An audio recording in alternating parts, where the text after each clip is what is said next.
Alright, how's it going, guys? Sorry for the late update, but I've been quite busy doing a bunch of projects, so excuse my lateness. But anyway, we're gonna do the update for May and talk about some changes I've made and my plans for the future once we're done. Alright, so moving along, I'm gonna try and keep this one short. As you can see here, we have some new additions. I've been spending a lot of time focusing on preparing the land for my food forest project behind the house. So I've started to get some tropical plants, just a diverse selection. Over here, I believe this is called a peanut butter tree. Supposedly it has a slight taste of peanut butter, but a really strong aroma of peanut butter. This is called jaboticaba. They kind of look like plums, but they're kind of interesting in that they grow on the trunk, like directly on the trunk and on the branches, rather than, say, having a designated branch that sends out the shoots for the fruits. So pretty interesting tree. Check it out if you can find it. I believe this is blue grape tree. Yeah, I can't really explain it. I just did a little bit of research on it, but hopefully it grows and I get to see what the fruits are like. And this is called Aracaboy or Aracaboy. Majority of these trees, or I'm not sure if all of them actually come from South America and the Amazon region. So hopefully they do well here in Hawaii. Alright, moving along. We have my lemons here, or lack thereof. As you can see, all we have left on this guy is a little remnants of a shoot, and this guy is trying to make a comeback, probably from slug damage, I'm thinking, or snail damage, but it's no problem. I actually sprouted these guys from seeds, so doing an experiment in the grow bags to see how well they do. Now, one thing I'd like to address here is that, as you can see back here, I have some guys in some improvised kiddie pool systems, and these guys are just freestanding here. Freestanding without any type of kiddie pool setup. So I wanted to see how well the plants would do and what type of results would arise from just having them in a grow bag. And so right now we got this guy coming up, not too bad. There we go. A little bit slow to grow, but it is what it is. But now let's compare that to the guy in the kiddie pool or improvised kiddie pool system. Keep in mind that these guys are the exact same age, maybe a few days or maybe a week or two apart. But I mean, look at the leaf growth and the structure on the plant. It's so much more, vigorous and luscious than, say, this guy.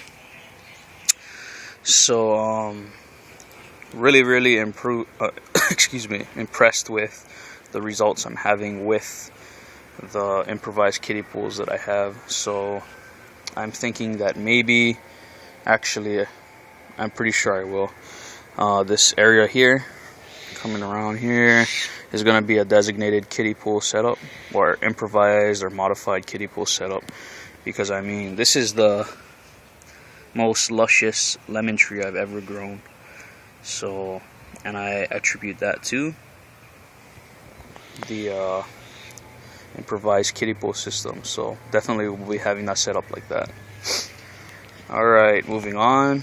Here we have the Soursop tree. It's growing. It is a slow growing tree, but from what the nursery told me, I guess it's growing quite rapidly for what it is. Usually it takes about 3 to 5 years to get to fruiting size, but they said, I sent them some pictures and they said my tree is doing extremely well. So once again, I attribute that to the kiddie pool. And before I continue, I don't only attribute the success of basically all the plants in my system, to just the kiddie pool or the rain gutter grow system.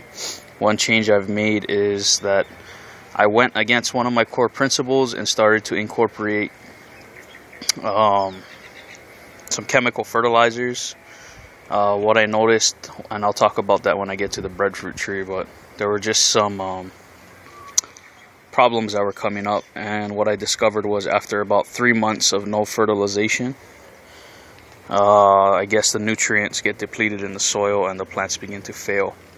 So I decided to change my outlook a little bit and start incorporating some fertilizers. I still do my worm tea once every other week, but in those weeks in between the worm tea, I do some diluted. What I do is I take the chemical fertilizer, I put it into a batch of water, and basically I put it into solution, and then I'll take maybe an ounce or 2 ounces, fluid ounces of solution, and put it into a gallon of water. That way I don't over fertilize the plants, which can also lead to problems, but also I don't want to put too much, or excuse me, but also I don't want to basically be wasting my money. So in my opinion, it's better to have too little than too much with regards to fertilizers. So yeah, let's continue then. Alright, so here we have the soursop. Here's another guy, another lemon tree. As you can see, it's about the same size as this guy, a little bit bigger leaf growth, but yeah, we'll see what happens with this guy. I used to have a stevia plant, which is right here in that area, but was really disappointed with the stevia, so I decided to take them out. Alright, here's another new addition. This is called V-apple in Hawaiian. I forgot what it's called commonly, but really prolific bearer. There were some plants about the same age that were already sending out blossoms at this size. And the problem with these is that they start to fruit so early and send out so many fruits that sometimes there are so many fruits that they break the stem or break the trunk. So you actually have to sacrifice some of your first harvest in order to let the tree get a little bit more structurally stable and strong.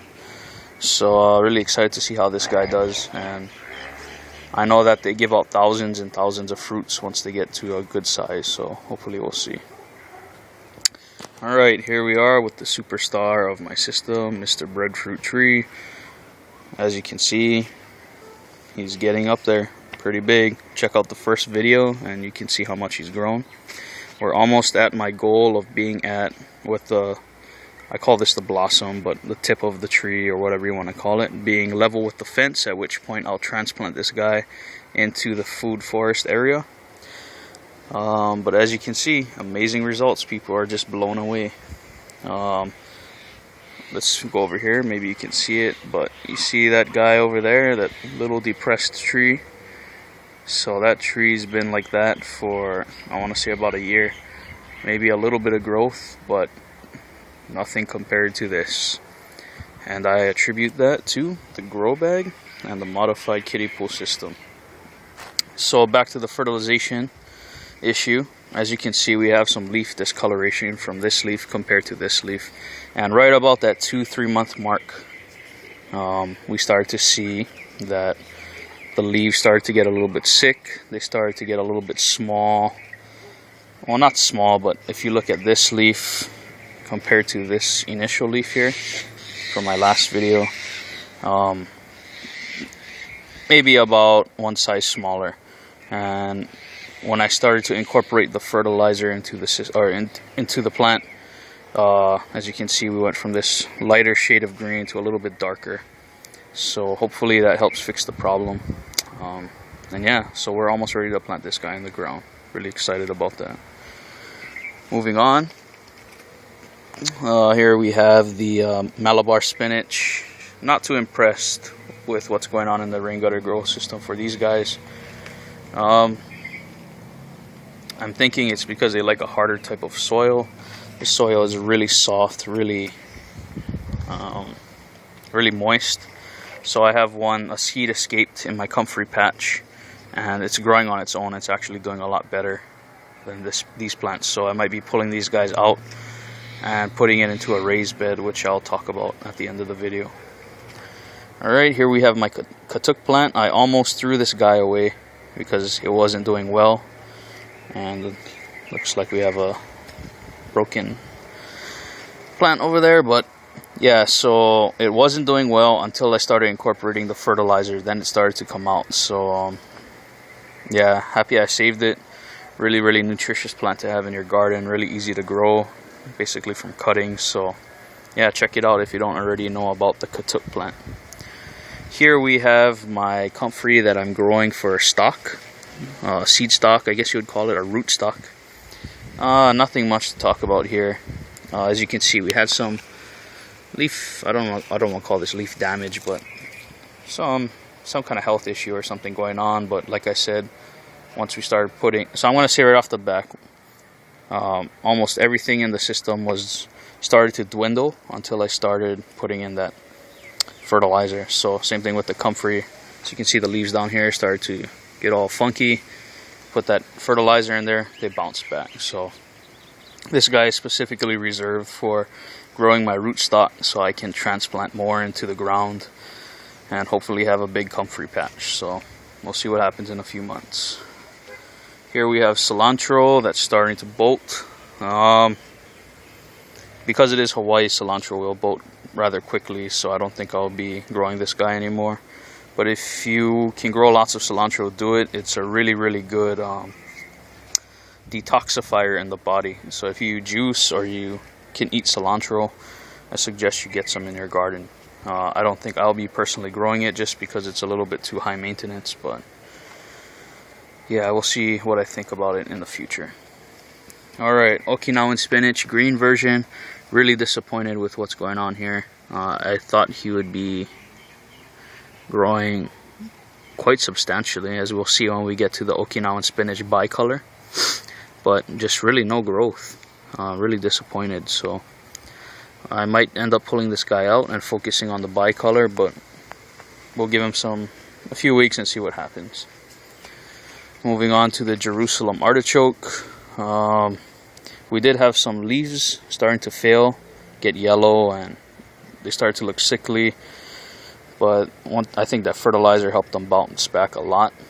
I'm not sure if these guys are going to be able to grow to 10 feet like I've heard, or 8 feet or 6 feet. They're rather kind of small, but it is, we're only about halfway into the growing season, so or the growing time frame. So yeah, come maybe September, October, maybe even November, we'll get these guys out of the ground and see how many roots we got. Coming down here to the beets and the Swiss chard, really disappointed. Like I said, I don't know what's going on. Swiss chard finally started to grow substantially after the fertilizer application, but I don't know what's going on with the beets. Really depressing. Could be that they don't like the soil or the type of grow bag container. Not sure what's going on, but I'm going to give them a couple weeks, and if not, then I'm just going to grow beets in a raised bed. Alright, Okinawan spinach bicolor. As you can see, a lot of substantial growth compared to the green version. So if this guy doesn't start bouncing back within the next few weeks, I'm just going to focus on growing this guy. I do have this guy here, and I believe this guy actually came from cuttings. Oh, I'm sorry, this guy back here actually came from cuttings from this one rootstock, or this one, I guess, plant you could say.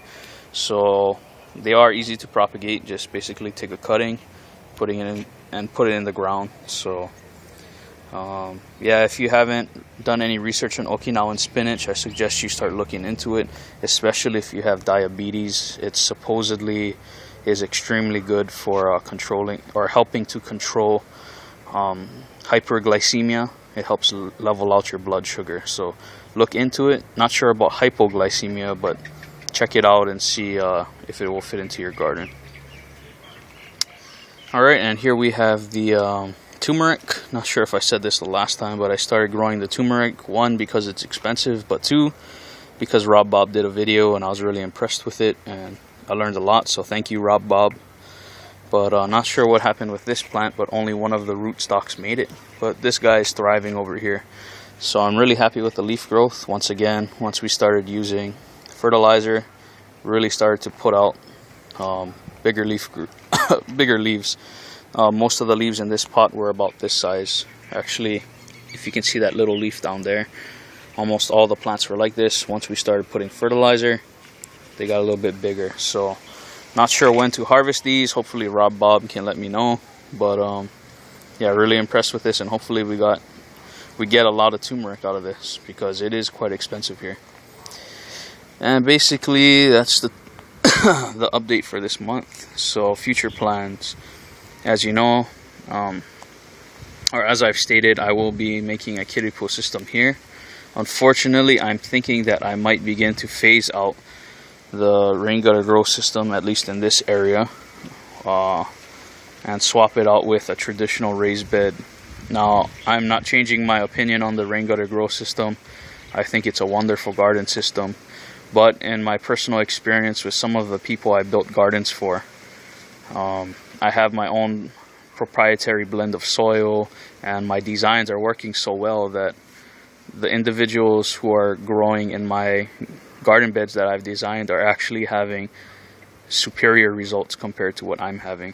So I'd also like to do a little bit more trials with my garden bed designs, and basically make the most out of what I can do with it, so that way future individuals who request beds built by me will have better results, and they can make better referrals for me. So I'm thinking maybe I'll keep the rain gutter grow systems along this little block area right here, or maybe move it somewhere else.